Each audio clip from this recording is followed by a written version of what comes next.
Yay! Hello, people and aliens, which I assume could probably be people too, depending on what century you live. I'm Griffin Endurance, back with another video, and my nose is really plugged up.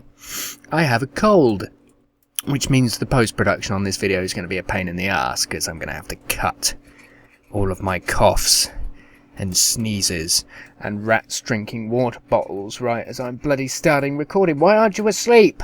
Right, so what's the purpose of this video? Well, I'm going to go into my email, not on the screen, on my phone, and find an email that a personal message from BlueTube that I received. Okay, so I received a personal message on YouTube from a nice guy called Arthur Brittain.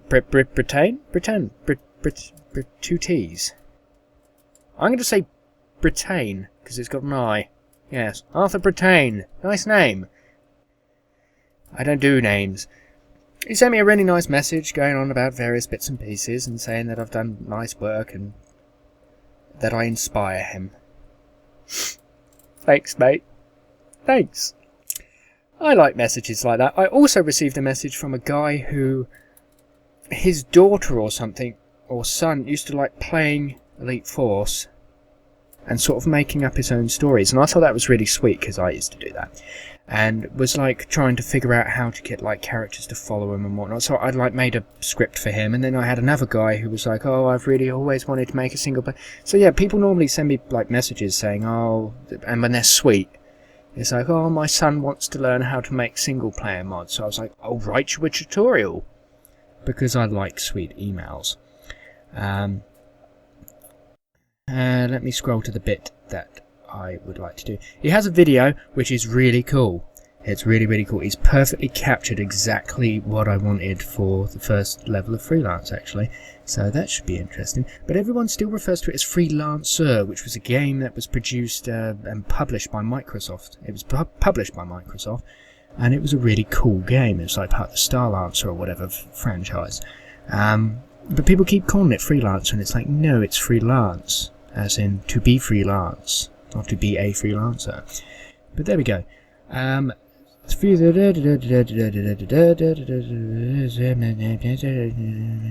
Aha!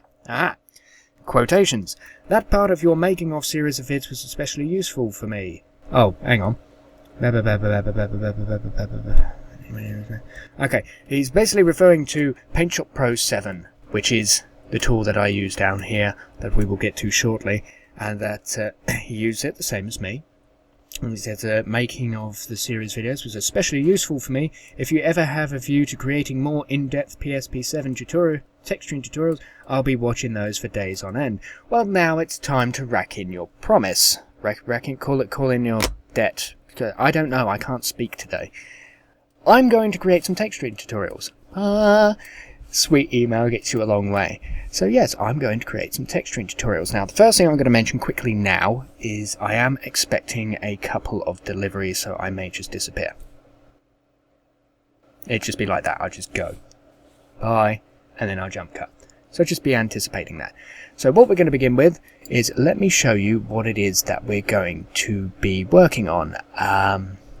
What's the best way to do this? I will do it just with my screen. I could record it separately and have it full screen, but I really don't care for that. I'm going to turn the music and shit down, because there we go. Okay, so first one we're going to go to, I might as well just do Griff. Okay, we're going to be doing the Poseidon Bee. Why? Because it was one of the only maps that when I actually removed all the textures that come with said map, it made the map just completely white and grey. Yay!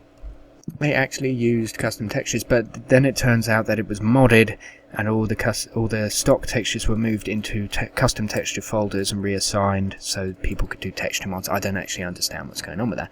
But as you can see, we have a Poseidon corridor, thanks to the source map that is provided out there. It's another reason I got it. It saves me having to make anything. In here we have a room with consoles taken from various areas. Isn't that all very fascinating? This door doesn't go anywhere. And in here we have a quarters, which I had to completely redo because they actually is different from the source map that I obtained. So I actually had to redo this to make it look like The other one, I've got like a few models missing, and you know, I kind of step up and over the table, and the frame rate's really crappy when I record this way, but there we go. Yeah, it's okay. It has a toilet. So what we're going to do...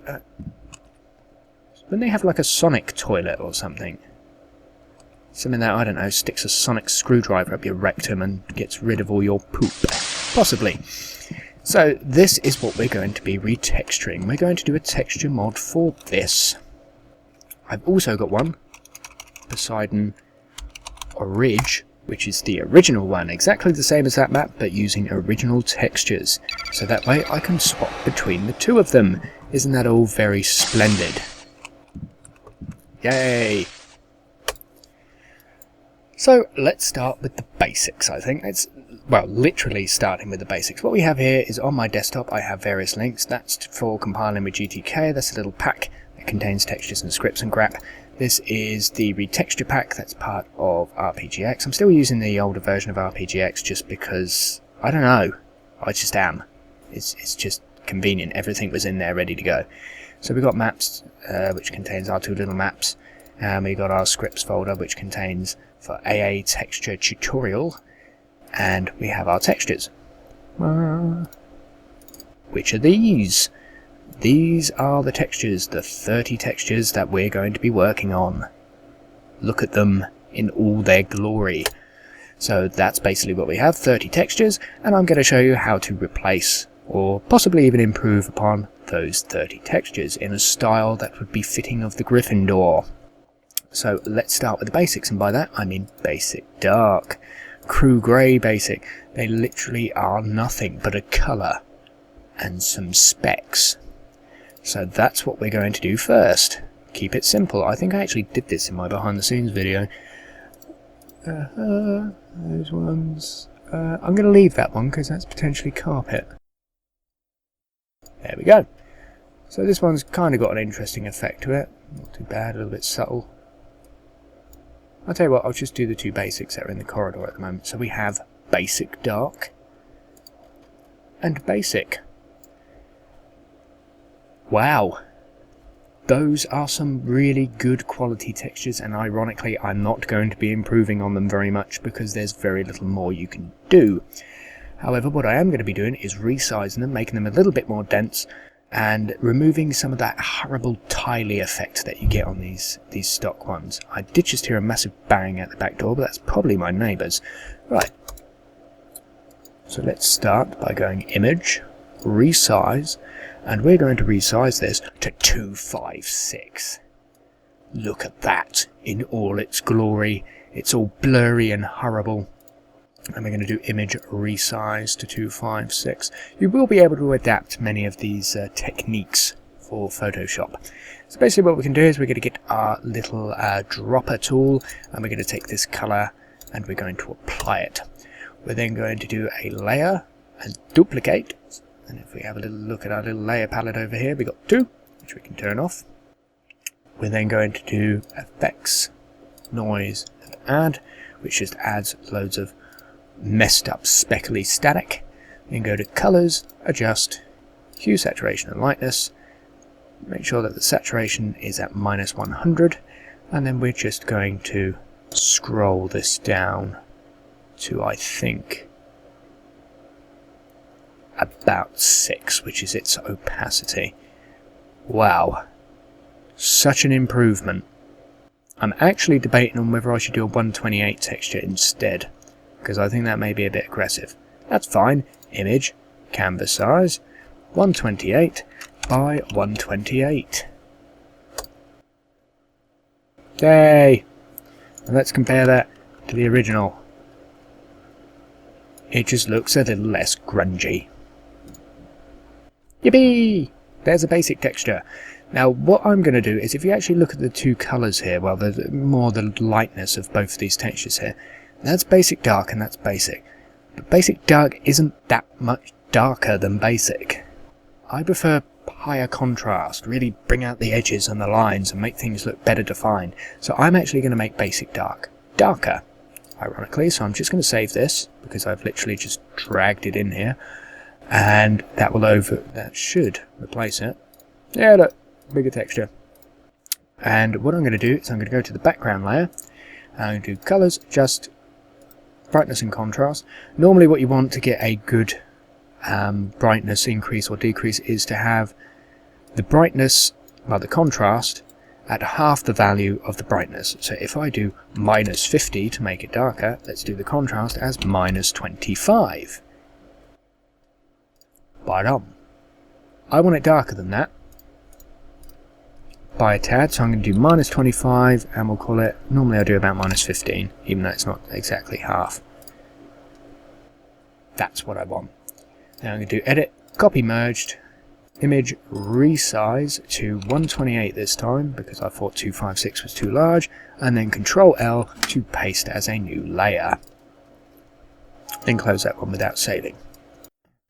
And save that one. So we have 2 textures replaced already. We're on a roll today. So there's 1, and there's 2. 2 textures replaced, not really doing anything else. There's no point loading up the map or anything because it isn't going to provide anything. Let's load up the map. See if we can actually see any kind of difference with these. It could be quite interesting. So I'm just going to dump them in my little replacement pack texture folders, and then we can just straight away load up the map.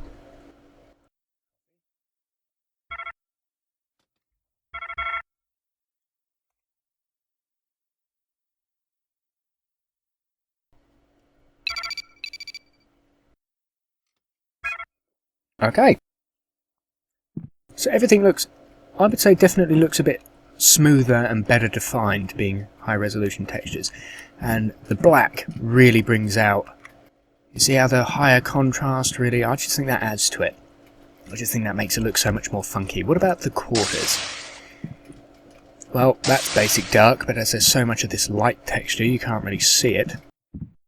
Windows look a little bit more defined. Look at them walls, nice and sharp and kind of blank. We're going to have to do something about that.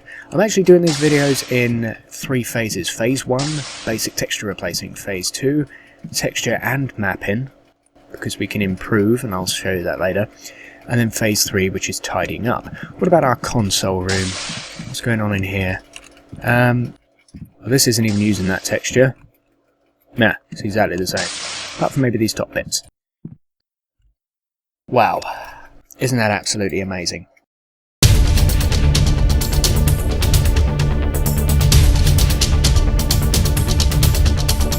Yippee!